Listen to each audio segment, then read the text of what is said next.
Imagine an island that from a distance looks like a dream vacation. White houses, blue shutters, and sunsets melting into the Aegean Sea. But in reality, bills that make even wealthy visitors break a sweat. Mykonos, a tiny dot on the map of Greece, described by travel guides and bloggers in one simple way. It's one of the most expensive islands in all of Europe, and very likely the most expensive island in Greece. A place where you don't just pay for the sea and the sun, you pay for the privilege of saying, "I've been here." In this film, we'll take a look at an island where a single day can cost you as much as a full week somewhere else, and at what this does to the people who are simply trying to live there like normal human beings. Small island, big numbers. On a globe, Mykonos is almost invisible. It's a tiny Greek island in the Cyclades archipelago, roughly halfway between Athens and Naxos. The island covers an area of about 85.5 square kilometers, is roughly 16 kilometers long, about 11 kilometers wide, and has a coastline of around 80 kilometers. It's the kind of place you can drive across in just a few minutes. Only about 10 to 11,000 people live here permanently.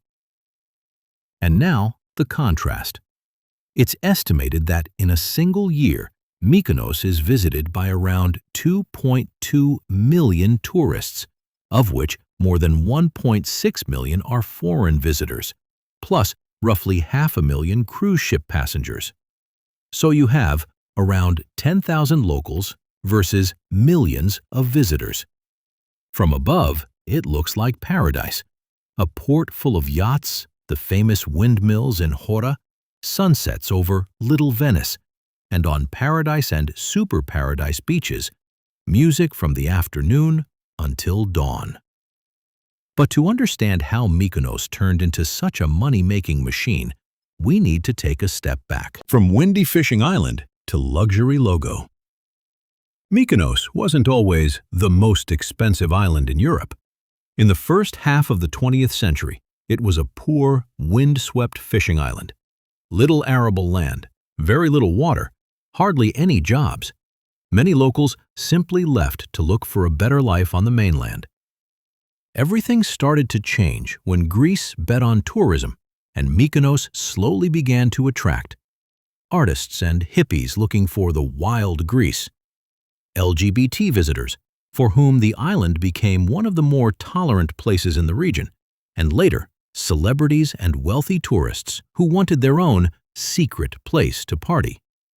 For years, Mykonos was like a semi-secret club with small hotels, a few clubs, tavernas, and completely normal prices.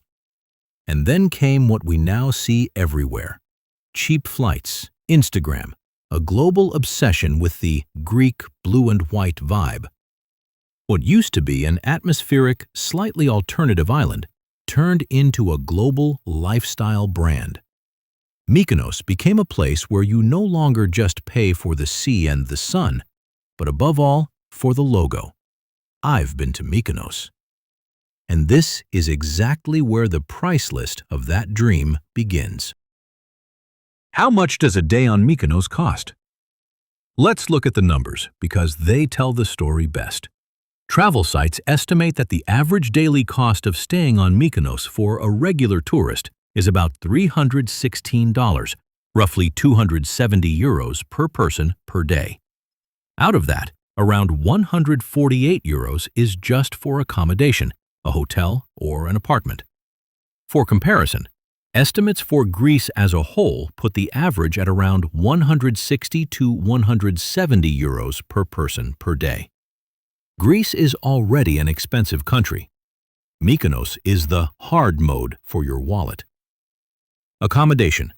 A 3-star hotel in high season can cost around $200, about €185 per night. Better 5-star hotels and villas with private pools are priced in the thousands of euros per week. The most luxurious properties reach tens of thousands of euros per week at the peak of the season. Food and partying. A simple main course in a restaurant often starts at €25 or more. Cocktails in trendy beach bars, €15 to €20 each and up. Beach. According to tourist accounts, sunbeds with an umbrella can cost around €50 per day in the back rows, and in the first row by the water, prices can reach €80 to €100 per day. A bill for a table in a club can easily run into hundreds or even thousands of euros for a single night. On top of that, there's the new Greek climate fee, the so-called Climate Crisis Resilience Fee, which in the summer season can be up to €15 per room per day in higher-end places. In practice, Mykonos has become a place where budget travelers count every euro, searching for the cheapest bed and the least painful meal, while the wealthy can burn in one evening what others save up for an entire year of holidays. A trap for the locals. Guidebooks call Mykonos the island of millionaires and one of the most luxurious, and therefore one of the most expensive destinations in Greece. But behind that glossy label, real people still have to live and work. Problem number 1: housing. The tourism boom has turned a huge share of homes and apartments in the best locations into hotels, short-term rentals, rooms for tourists.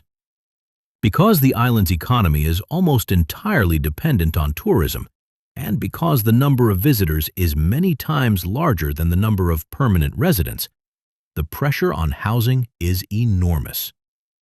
Mykonos has only about 10 to 11,000 permanent residents, yet millions of tourists and cruise ship passengers pass through every year.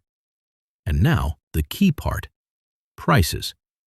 The average price per square meter of property on Mykonos exceeds €7,500, roughly 3 times the Greek national average of about €2,500 per square meter.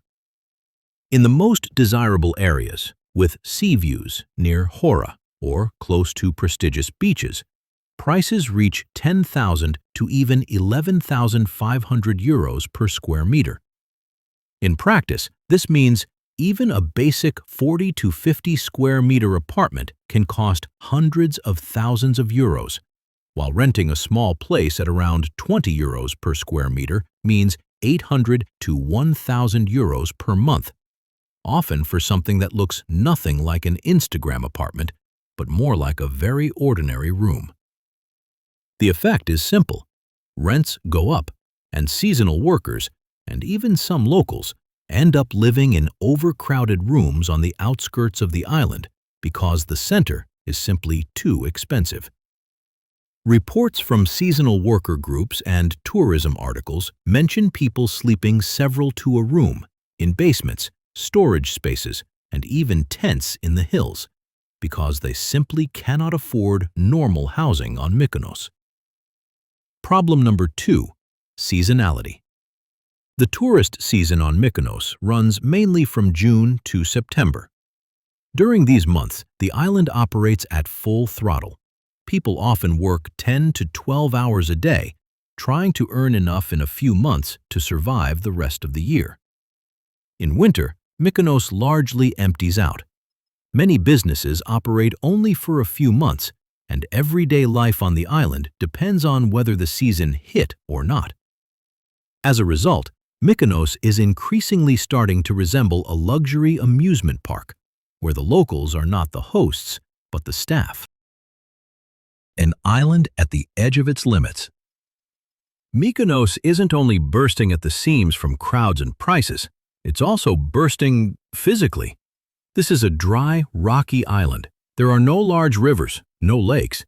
To provide water for its residents, hotels, restaurants, and millions of visitors, the island has to produce water out of the sea. Mykonos operates several desalination plants. Together, they can supply around 4,500 cubic meters of water per day. That sounds like a lot, until you look at the growing demand. In official documents related to the port of Mykonos, Projections show that water demand for the port alone is expected to rise by about 250%, from 6,000 to 15,000 cubic meters per year. The more ships, yachts, and tourists arrive, the harder the island has to push its desalination plants, which means huge energy consumption and the problem of disposing of highly salty brine back into the sea. Then come the new fees and limits. Since 2024, Greece has introduced the National Climate Fee, and from 2025, Mykonos and Santorini received an additional popularity tax. Every cruise ship passenger must pay €20 to step onto the island during high season, officially to combat over-tourism and help fund infrastructure and environmental protection. At the same time, Greece is tightening rules on short-term rentals. On islands like Mykonos, platforms such as Airbnb have been hoovering entire homes off the normal market. Analyses show that most such listings on Mykonos are entire high-end houses with an average price of over €140 per night, bought primarily as rental investments. So the island has become a kind of stress test for a crucial question.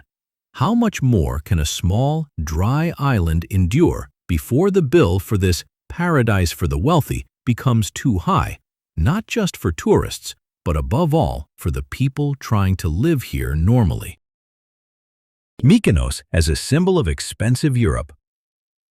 Mykonos isn't just a party curiosity, it's a symbol of what's happening across tourist Europe. Holiday price reports and rankings show that Greece as a whole is now among the most expensive destinations in Europe, and places like Mykonos and Santorini push that average even higher with their luxury hotels, high food prices, and enormous demand. More and more often, travel guides and articles describe Mykonos as overrated and overpriced, and in the same breath recommend much cheaper, quieter Greek islands as an alternative. In the end, one practical question remains: is Mykonos even worth visiting? If you're a hunter of parties and status, you want clubs, top DJs, yachts in the harbor, and Instagram stories from a place everyone recognizes, Mykonos will give you exactly what you pay for. It will be expensive, sometimes absurdly so, but that's precisely why people fly there. If you're a regular traveler with a limited budget, someone who simply wants the sea, Greek food, and charming little streets, you'll probably pay twice as much here as on other islands. And as a bonus, you'll get crowds and the feeling that you're the poorer one in a world built for the wealthy. And if you look at the world a bit more broadly, Mykonos can be a lesson, a glimpse of a place where tourism has overtaken normal life, and every square meter has been converted into euros. Is Mykonos really the most expensive island in Europe? Official rankings shuffle the podium a bit, but one thing keeps coming back. Mykonos is one of the most expensive islands in Europe, and very likely the most expensive island in all of Greece. It has around 85 square kilometers, about 10,000 permanent residents, and takes in over 2 million tourists a year. For some, it's a dream come true, a place where you can feel like a millionaire, even if only for one night. For others, it's a warning. This is what happens when an island turns into a showroom for the rich, and ordinary life becomes a luxury. Next time you see a perfect Mykonos shot on Instagram, you can ask yourself one simple question: who is really paying for that picture? And what price is paid by the people who actually live on that island?